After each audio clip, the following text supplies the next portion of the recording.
today's show, from the Upright Citizens Brigade, Matt Besser drops by live to cut a rug with his movie Freak Dance. Then we look back at one of the most influential video game consoles of all time, the Sega Genesis, in Tales from the Console Graveyard. Plus, on DVD's Day, film expert Chris Gore breaks down the latest discs, including God Bless America and the 4th season of Breaking Bad.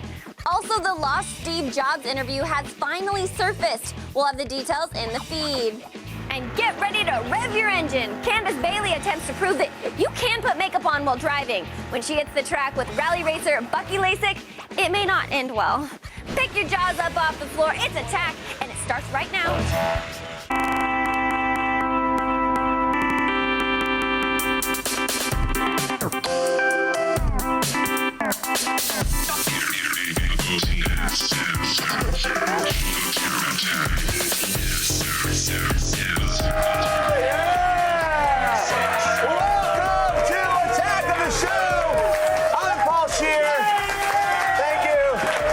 Candace is being held hostage by customs, so Sarah Underwood is here. How are you? I am good. We are coming to you live, you guys.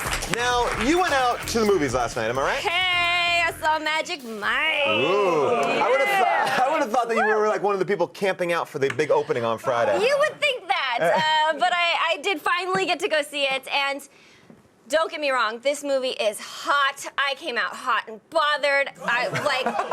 Oh my goodness, but I'm disappointed. I was promised a lot of penis in that movie, and there was no penis.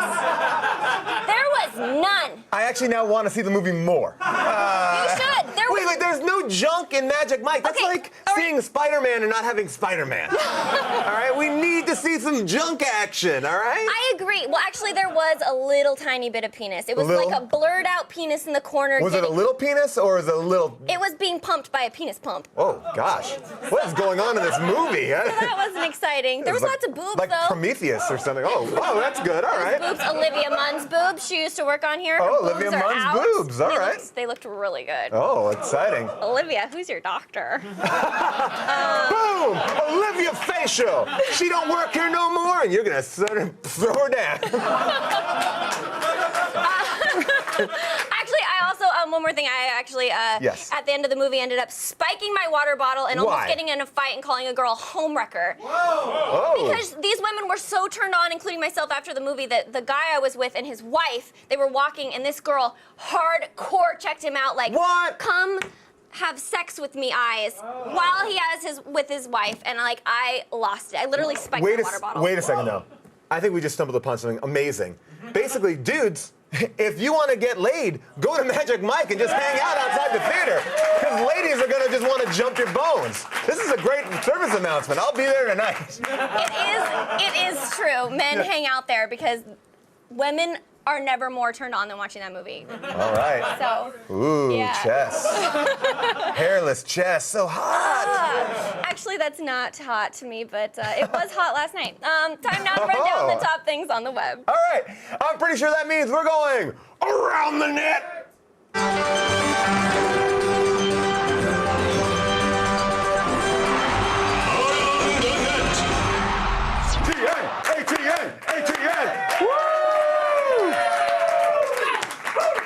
This first clip today is one of my favorites. A group of Australians go fishing and hook a giant marlin. And then they hook something else. Ooh, that's Just grab the wire, mate. The shark's got him. Kidding? Yeah. You see it? Yeah, I can see all the blood. Oh, shit. Tiger. Oh, we're dog. Holy crap. Oh, my God. You got his head? Yeah. Be careful, be really careful. You're kidding me. It's tagging. Here's a 600-pound fish. Oh, poor blast. Just weren't quick enough. Whoa!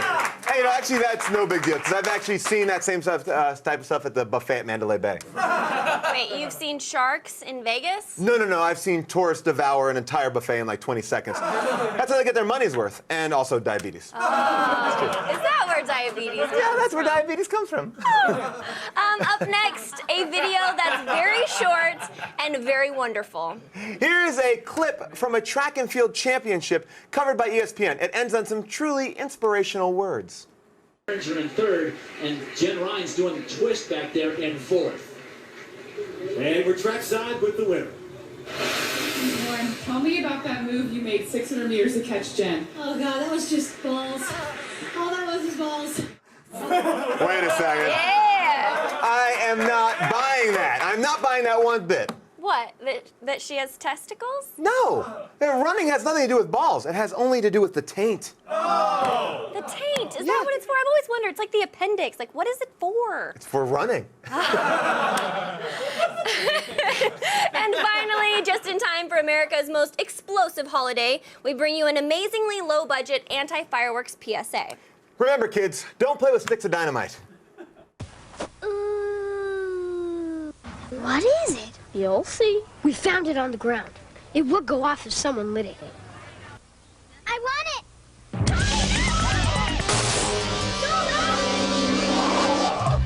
That's an M80. People sometimes call them fireworks, but they're not. They're dangerous and illegal explosives. It was gonna blow up on me? Yes, it was.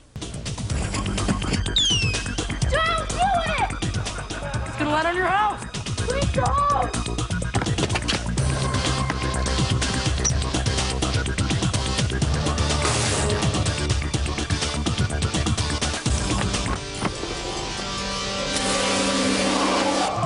I didn't throw it on the roof.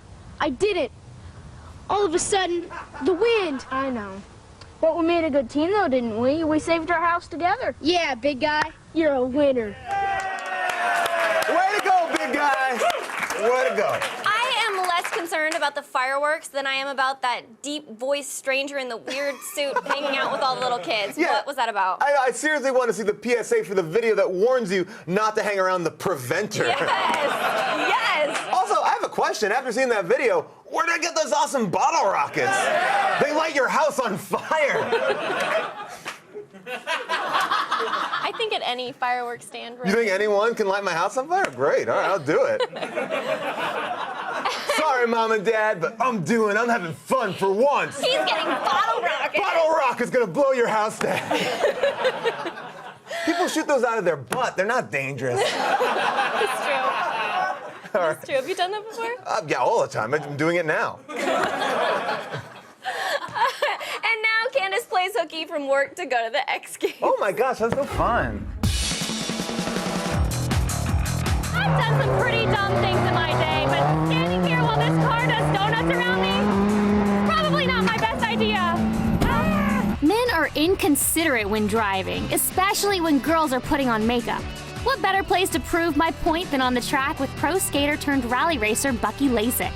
I got the invite to ride shotgun as he puts his new Subaru WRX STI to the test.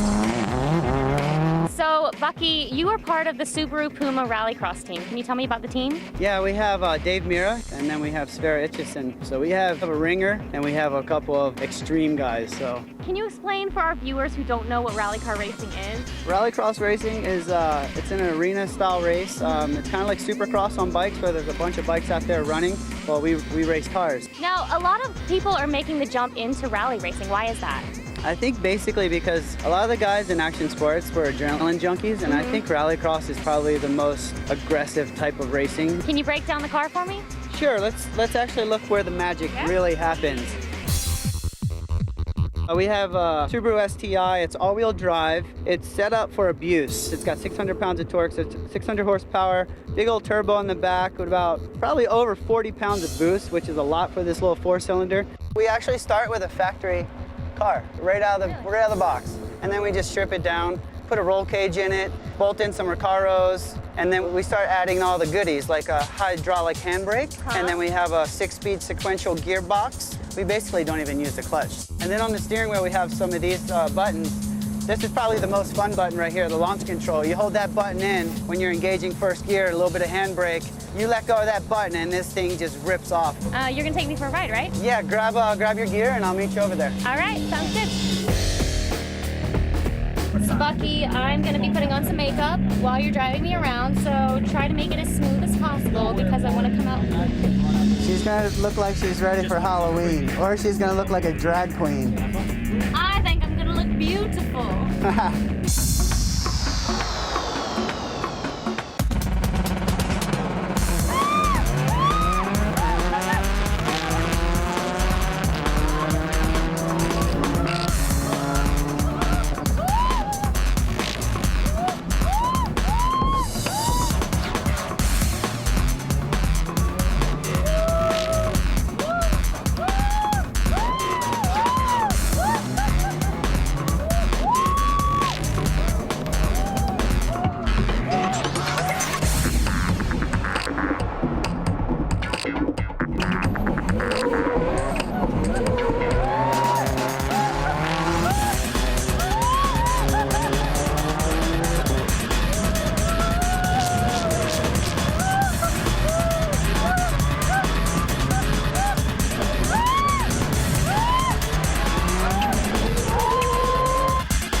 Can you tell me what we experienced back there?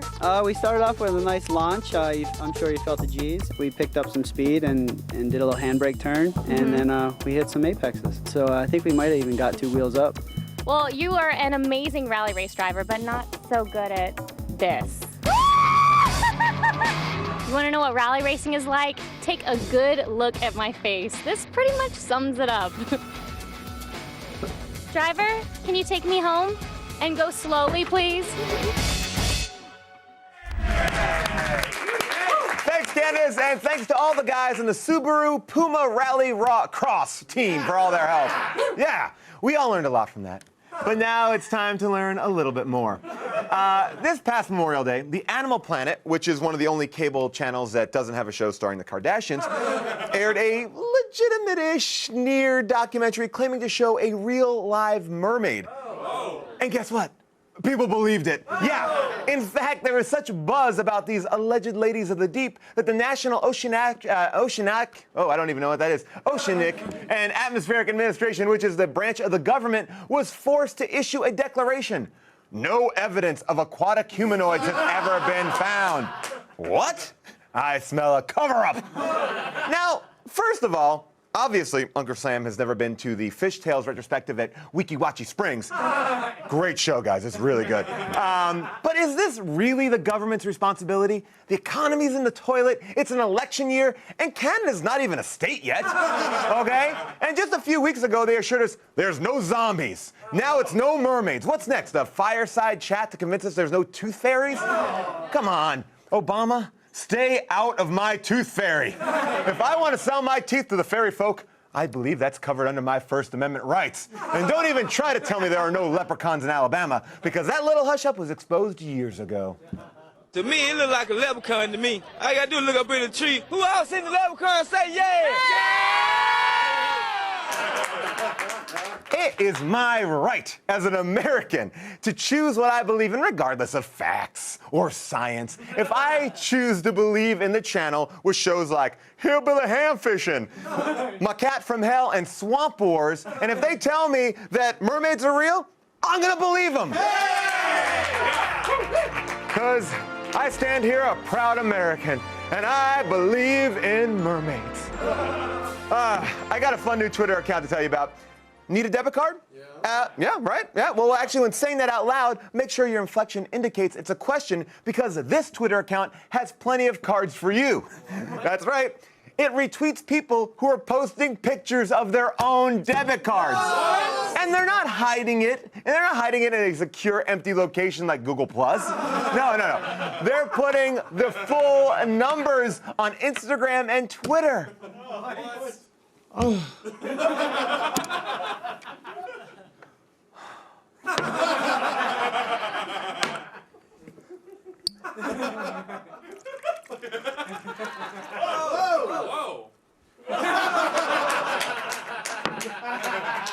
What the hell is wrong with you people? I get that you're bored of photographing your cats and your meals and your fingernails, but taking pictures of your debit card is beyond stupid, okay? Look, let me break it down for you, for anyone who's confused, okay?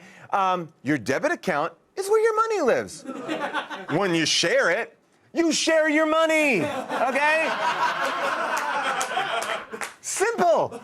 But if you're not still convinced, then I got a great new deal for you, because I have an awesome new Twitter account. It's fun, it's easy to use. It's called Give Me Your Social, right? All you gotta do is send me your social. Just pop up those 9 digits. Pow, pow, pow, pow. I'll take them and do whatever I want, all right? Super funsies. Twitter is great. In more bad news, everything that you tweet can and will be used against you in a court of law. Yes, this is true. Last October, Occupy Wall Street protester Malcolm Harris was one of the 700 people arrested on the Brooklyn Bridge for hating America or hating rich people, or both, depending on where you get your news from. The court ordered Harris to turn over, quote, any and all user information tied to his account. That includes public and private messages, emails, phone numbers, and even location information. Yeah, crazy. All right, the presiding judge said, wait, that's the judge? This guy? Guy looks like he should work in a Subway. No offense to people who work at Subway, but he looks like the dumb guy who works at Subway. judge said, and quote, "It's probably safe to assume that Samuel Adams, Benjamin Franklin, and Alexander Hamilton, Thomas Jefferson would have loved to tweet their opinions. Those men risked their lives for our right to tweet." Okay. But that's not the same as arguing that those tweets are protected.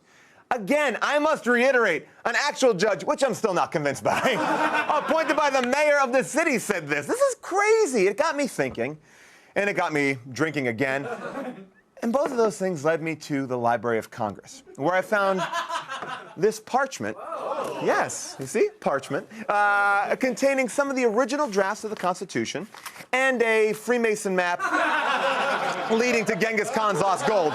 But that is a story for a different adventure. It turns out that the framers actually had an early version of Twitter. Yeah.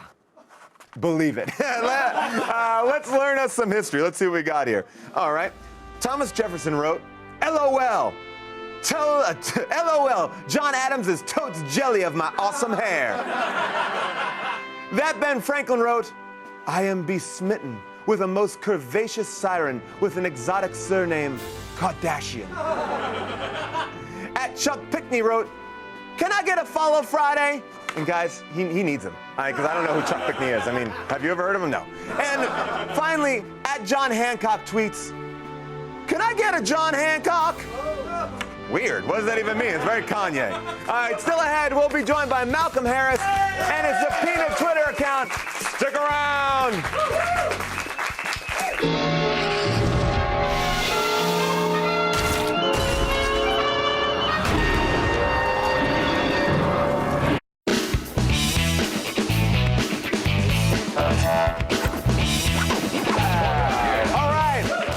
DMing photos of your junk through Twitter has never been a good idea, but now things are getting even worse. Please welcome senior editor for the newinquiry.com, Malcolm Harris.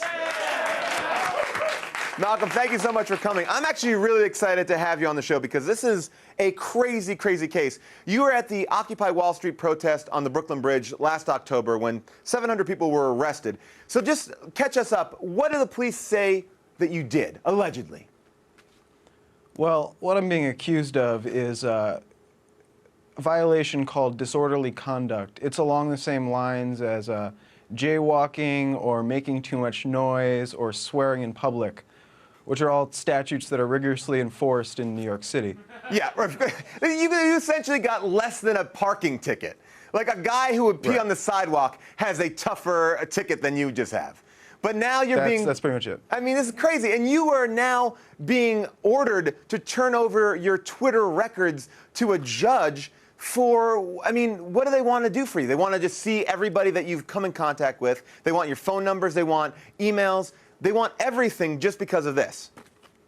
I mean, that's totally unfair. What they're saying is, what they're saying is that they need it. They're going to use it to refute my anticipated defense about the Brooklyn Bridge. Now, they've asked for 3 months of tweets going back to 2 days before Occupy Wall Street started. So there's been some speculation as to what they're actually looking for.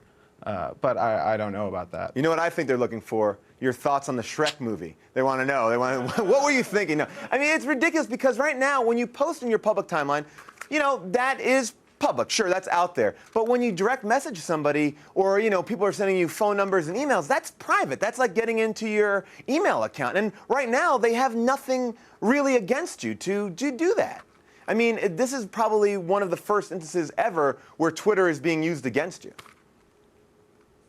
Right? Yeah, well, and part of the issue is that they can look at my public tweets and come and ask me about them in court if I am willing to testify against myself. But they need to authenticate them to use them as evidence in court, which means user information that's not public. So their argument that these are just public things that are out there for everybody, everybody doesn't have the access to the information they'd need to use them in court. Yeah, so to make matters more confusing, the account that you had, you canceled that one months ago. Now someone else has it.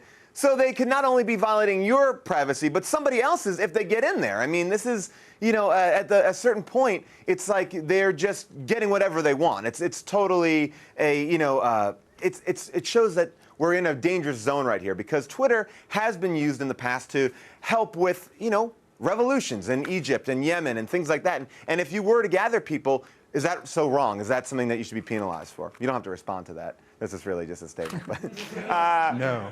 Yeah, but Twitter responded with a statement saying, we are disappointed in the judge's decision and are considering our options, basically la la la. Basically Twitter's terms of service have made it clear that it's your own content and we have a steadfast commitment to our users and their rights. So has Twitter actually reached out to you directly? When they've reached out to me, they've sent me the subpoenas, which the district attorney actually asked them not to do. Oh, really? They said, we know the law, you can't actually stop us from doing that, so they sent them to me anyway. I was supposed to never find out about the whole thing till my trial date. Wow, this is great. Yeah. So you could have just been, your privacy could have been totally violated. You wouldn't have known until you were in the court. That's... Oh yeah, it would have been like, you said this on, do you recognize this tweet, That's amazing. Now, I imagine this has been a very costly battle for you right now. Law is not cheap.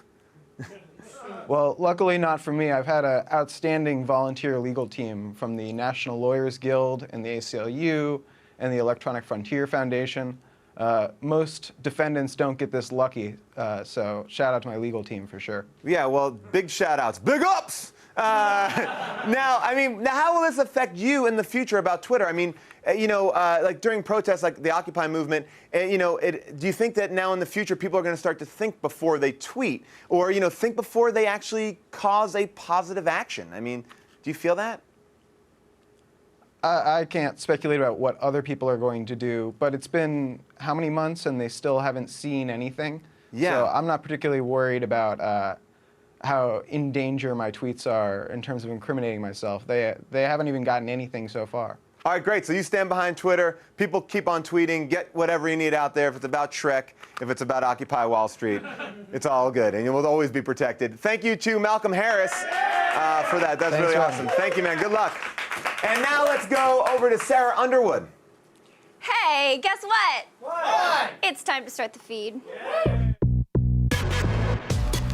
All the news you need to know. The feed. It's Tuesday, July 3rd, and here are your top stories. Apple fanboys, brace yourself. Steve Jobs' The Lost Interview is now available on iTunes. Okay, put your MacBooks away for a second and just listen up. This is an hour and 15 minutes of uncut and candid 1995 Steve Jobs, dating back to the icon's days at Next Computer and Pixar. It was originally shot for the TV show Triumph of the Nerds, but only 10 minutes of footage was actually used. The rest was since presumed lost until the complete interview was rediscovered shortly after his death in October of 2011. Today, you can watch the interview in full for just $3.99 on iTunes. So cuddle up with your iPad or iPod or iPhone, whatever. Just go check it out. Now, next up, hold on to your brains because you are about to enter another dimension, and it isn't the Twilight Zone. This is so cool. Scientists have found hidden portals in the Earth's magnetic field that create an uninterrupted path from our planet to the sun's atmosphere some 93 million miles away. Apparently, these things are created by a process called magnetic reconnection, which occurs when lines of magnetic force from our planet and the sun crisscross through space. These portals are located just a few tens of thousands of kilometers from Earth. NASA says it will launch 4 spaceships in 2014 to study this magnetic phenomenon. Space portals and the resurrection of NASA? I just hope they don't find any weird monoliths being worshipped by monkeys there. And finally, Kenny Powers is back, bitch! Yeah, HBO has just renewed Eastbound and Down for the 4th season. Yes, this comes as a mild surprise, as most thought the series would end after the 3rd season. Even Danny McBride and the show's co-creator Jody Hill have said they assumed the series would be short-lived. But surely Kenny's got a little more beering and baseball left in him.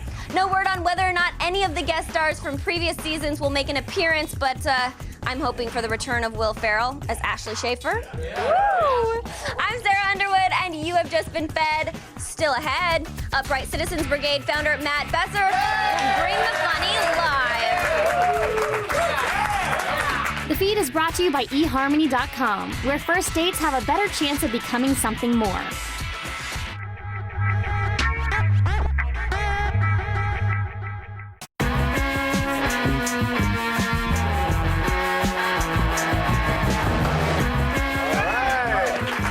some fun times. Here is Matt Besser. All right. Yeah. Obviously, you and I go way back. You invented or founded. You invented. Yeah, you discovered in a laboratory.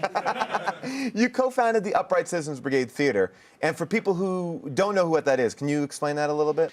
We're a full-fledged comedy theater in New York City, and now we have 2 theaters in New York, one in the Village, one in Chelsea, and now one in Los Angeles. And next one's gonna be on the moon. Boom. Moon Improv. Just announce that now. Oh, wow, this is breaking exclusive. news. All right, I like this. It's gonna be expensive, but it's worth it. There's no comedy on the moon. We have that whole market. I mean, and plus the Martians taking classes is gonna be great. Martians are very funny in a dry kind of way. Very, very dry. Kind of like David Hyde Pierce. He is a Martian, isn't he? Is he a Martian? I think he's a Martian. It is the best comedy theater out there, and if you're in New York or LA, you gotta go see shows. But now you guys are doing movies, and this movie that you just did, I actually saw this when it was a show at the Upright Citizens Brigade Theater. And so what was that like to take a show that you wrote this show, and then you took it and you developed it from the stage into a film? Was that a tough process? Well, actually, I wrote it for the screen first. Oh, really?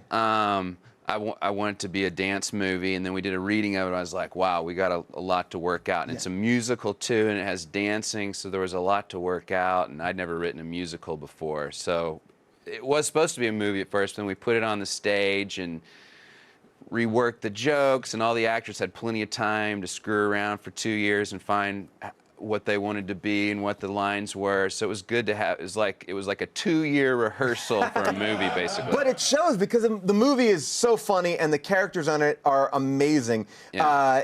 But I mean, it is a musical. It's a full-out musical, and it's making fun of everything. Like, you know, from like old school like Lambada and Electric Boogaloo to like Step Up and stuff like that. Did you do a lot of research in those movies and like watching those? You cannot name a dance movie. I haven't. Come on, try. All right. The one that, I Save the Last Dance. You've seen that. I've seen that. I don't even know that many. I only know, like, I'm thinking like Step Up 1, Step Up 2, Step Up 3. Step Up 3. Revolution's coming out, man. I don't want to plug. I don't want to plug someone else's movie. I'm psyched for Step Up because I saw the one in 3D, and it was amazing. It's a great movie. But hold on. Yes. You just said it was a great movie? In 3D, it was great. Yeah, okay. The dancing in most of those movies, especially the Step Up movies, are phenomenal. Yeah. And in 3D, it was phenomenal.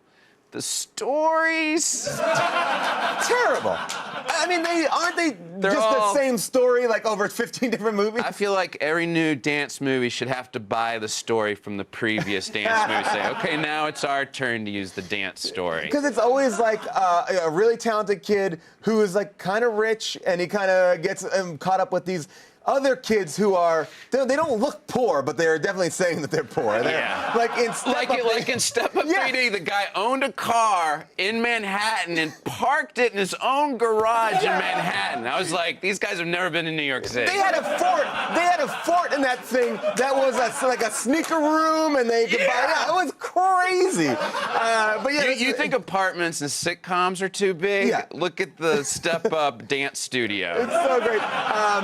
We actually have a clip of the movie. We'll play it right now.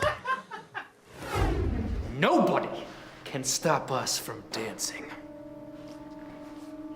Can't I? Your doorstep needs to be leveled. These papers are much too disheveled. And in clear violation of subsection C, your bathroom's too dark to pee.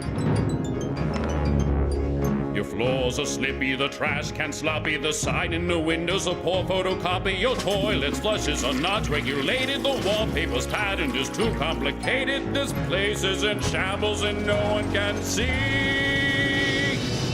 Oh, the bathroom's too dark to pee. Oh, the bathroom's too dark to pee. Love the singing toilets. Only movie this year with singing toilets. Well, there was some in Prometheus if you looked really hard. There's really. Yeah. Now this is one of the few movies that actually has the UCB4. Everybody, the founders, and this is this the first official UCB movie, or is a Girls Gone Wild? We had Wild Girls Gone. Yeah. Not Girls Gone Wild. Sorry. We're not responsible for that. You had a lot of Wild Girls sequels. Gone was a parody of Girls Gone Wild, and we did. That was an improvised movie, but it was low budget and very guerrilla. In fact, we stole every location, which we found out later we couldn't do, so it took us years to release that. But this is the first official one where we did everything The kosher. right way, yeah. Permits were had, And that's stuff like why that. it was expensive. But yeah, it's the first UCB movie, all 4 UCB internet. A lot of my friends like Tim Meadows and Rachel Sands Yeah, and it's got an Andy amazing Daly. cast. It's like everybody, like if you've watched comedy, you'll recognize people from this movie. It's really, really awesome. And I want to talk about your podcast really briefly too. You have a podcast every week on earwolf.com. It's called Improv for Humans. Yeah. So basically, if you can't make it out to New York or LA, you can get a taste of a little bit of like what UCB improv is like on this show, right? Isn't that great? This age we're living in, you don't have to live on the coast anymore to be entertained. Yeah, we have it's a cool podcast on Earwolf, and actually lately we've been doing something where anytime someone disses us online, I've been challenging them to come on the show and debate with us. So the last couple of shows, we've had some nerds from the middle of the country on debating with us. I love it. Fun. This is amazing. Please welcome or thank you, Matt Besser. Here we go. Freak Dance is available on DVD July 10th. Get it. Over to Sarah. It's now time to attack these Comic-Con exclusive Mattel toys.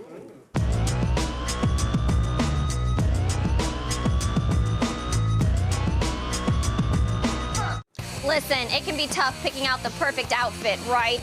Yeah. Well, the crew at Mattel took this into consideration when designing Vicron.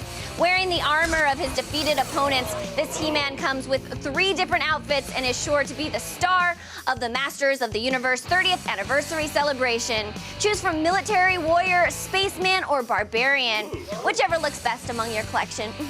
Pick it up at the con for $30 or at MaddieCollector.com. Now you have 2 options in life. Live in constant fear of death or live flaunting it on your top shelf. Created by Neil Gaiman for the Vertigo series, this perky Grim Reaper comes dressed in her traditional black attire and signature Ankh necklace. The window box packaging is adorned with skull designs by artist Jill Thompson and is perfect for those of you needing to keep it mint on card. Follow her into the unknown for $30. Now, this summer's had a rough start with the face eaters and whatnot. So who do we need more right now than Batman? This film-accurate version of our hero comes in limited edition packaging featuring the exterior of Wayne Manor. Open it up and reveal a special lights and sound Batcave stocked with battle armor and crime-fighting accessories. Protect Gotham the best you can for only $30. That was horrible, wasn't it? Where'd you go? I thought you were... I know. Yeah, I don't know. It's Batman here. It's crazy. Stay tuned. Chris Gore is the one that knocks. We'll get his take on Breaking Bad Season 4 after this.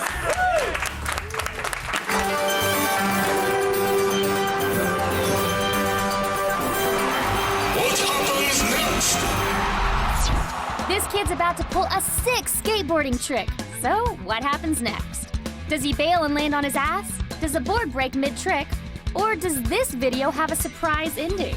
Find out when we return.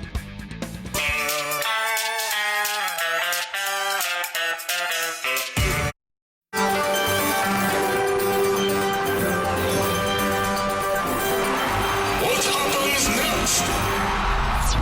This kid's about to pull a sick skateboarding trick. So, what happens next? Does he bail and land on his ass? Does a board break mid-trick? Or does this video have a surprise ending?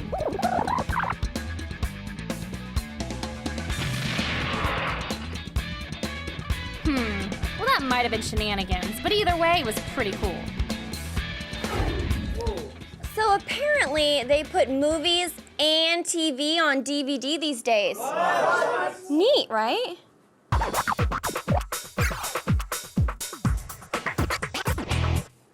Welcome back, film expert Chris Gore. Thank you. You're welcome. Glad to have you, Chris. What is up first? Well, the first thing we have is Breaking Bad, the complete 4th season. I have to say, I just finished the first season. Yeah. I liked it. Yes. I liked it, but I didn't love love it. Without spoiling it for me, is it gonna get better? And it gets darker. I'll say that it definitely gets darker, especially like if you like crime dramas with a little dose of comedy. Because the one thing is just how weird this show gets, no matter how weird it gets, there's always stuff that's funny. And it's just bizarre how they're able to mix those things that shouldn't go together, like bacon on an ice cream sundae. That's what the show is like. So in this season, it's really the attack of the Gus. Okay. If you've been watching the show, Gus, who's a dark, scary character that works at a chicken fast food chain. Okay, I don't know about him yet. That you will, if you keep watching. Gus. And it just gets incredible. And Jesse, I think, cries more in this season than any other previous season. Okay. It's frightening. And there's a lot of great extras on it, too. I gotta have to rave about the extras because there's a video podcast that they did that's on the web that they actually put footage from on there, commentaries on most of the episodes. Saul Good, Bob Odenkirk plays Saul Good. He does these commercials, these fake commercials, which they show in their entirety. And of course, there's your typical behind-the-scenes stuff, but this, to me, is an example. When you put TV on DVD, can you just do it like this all the time? Because this is how it's done right. Yes. Well, I mean, I feel like it just needs, like, some aliens or something in it for me. Like, it's just too regular. Maybe, like... Is there aliens, maybe? No, Nothing? no. Like, that'd be like saying, in True Blood, we just need Cyclopses. If we only had Cyclopses on there, because they got fairies and werewolves... Is there more murder? It's too much. There's a lot more murder. Okay. Yeah, it's the darkest it's gotten, and I don't even know where they're going to go in season 5. I'm trying to avoid it. All right, so what's the bottom line? What do you think? It's a buy. It's a buy. It's a buy. I would have thought that. What's our next DVD? Oh, it's Bullhead. Okay, tell me about Bullhead. It was, I know it was nominated for an Academy Award for Best Foreign Language Film, but this one, well, explain this to me. It's slow moving, and you have to read a lot to know what they're saying. So just warning up front. But basically it's about this guy who's an enforcer in the meat industry because they're putting hormones into cows and whatnot. And it's sort of a character study of this dude. He's a tough enforcer dude in kind of their Belgian mob. But what you find out in a flashback in the middle of the movie is he has no testicles. Oh. He was disfigured in an accident involving some bullies with some stones, and they kind of took out his stones. So it's like the little man syndrome, but just no balls. Little man That's why syndrome. It's so mean. I've not heard of it. But you know nothing about it? I don't know anything about it, but this is a guy with no balls. It's really all about him. So if you would like to see a character portrait, it really does get kind of sad, dark, and depressing and scary in a way that if you're in the mood for something like that, this is your movie. It sounds like, I mean, is that even really a thing, though? Mafia and enforcing hormones in meat? Is that a thing? I was confused as well. A lot of bags of meat in this movie. A lot of, well, it's not quite as exciting as, the mafia in the United States, where it's like hookers and drugs and money and... Okay. So that's way more romantic than meat. What's the bottom line, Chris? Bottom line is rent it if you're in the mood for a slow, depressing descent. All right, sounds good to me. What else do we have to check out? God Bless America. Very appropriate. Okay, and this is Bobcat Goldthwait's film. We actually had him in. We interviewed him. It looked awesome. He addresses his concerns with reality TV. First of all, you looked at it correctly because it is awesome. It's a satirical comedy about a guy who's fed up with morons being worshipped on television. Reality TV stars, people who do karaoke and competitions on big shows like blah blah blah. And then so he finally just gets fed up watching the television and decides, I'm just going to go kill these people. I'm actually going to go get a gun, and I'm going to shoot one of these people. And it's played hysterically. He teams up with this young girl who's just inspired. She thinks, oh my gosh, this is great. You're doing what I would like to do. And in one of my favorite scenes, which you're seeing now, he shoots and kills a bunch of people who are texting and talking at the movies. And someone's filming him. I remember that from the... It was, yes. So it's like Dexter, kind of. Like killing serial killers. All the people killed in this film, they all really deserve it. They really did. They're on reality TV. They really deserve it. What's the bottom line? Bottom line is buy it, and also do what I did when I watched this movie. Play the God Bless America drinking game every time you see American. Every time you see an American flag, take a shot. Okay, love it. Quick pick. Way more fun. Quick pick. Harold and Maude, one of my all-time favorite films. So amazing. It's your little May December relationship. So. All right. Had a few of We those. will do that. Thanks, Chris. For more Gar, check out his podcast, Pod Crash Podcast. That's a tongue twister on iTunes. Keep saying it. I love it when you say it. Pod Crash Podcast. Stick around because we've got epic fail for dessert, and it will be delicious. Pod Crash Podcast. Pod Crash Podcast. Don't you wish you could forget your troubles and just play with Legos all day? Well, now you can thanks to Legos Build with Chrome. Build is a 3D Lego building app that works exclusively with Google's Chrome web browser and lets you design and publish your Lego creations online. Just choose a plot of Legoland from the map and voila, you're ready to build. There are 12 different types of Lego blocks to choose from in 10 different colors for endless possibilities. Once your digital creation is finished, you can publish your plot of land for the rest of the Build community to explore and enjoy. The app currently only offers maps of Australia and New Zealand, but LEGO plans to roll out additional maps until they cover the entire world. So stop whatever you're doing and go explore LEGO's Build for free exclusively on Google Chrome.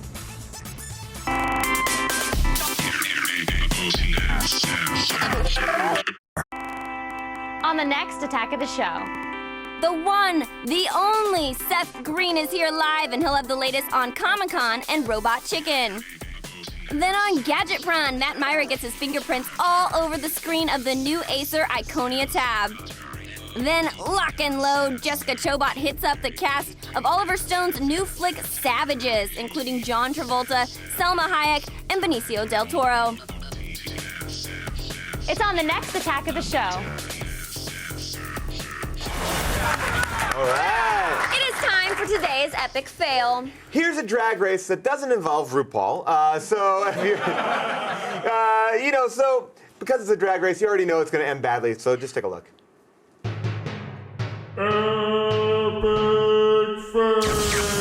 Epic fail.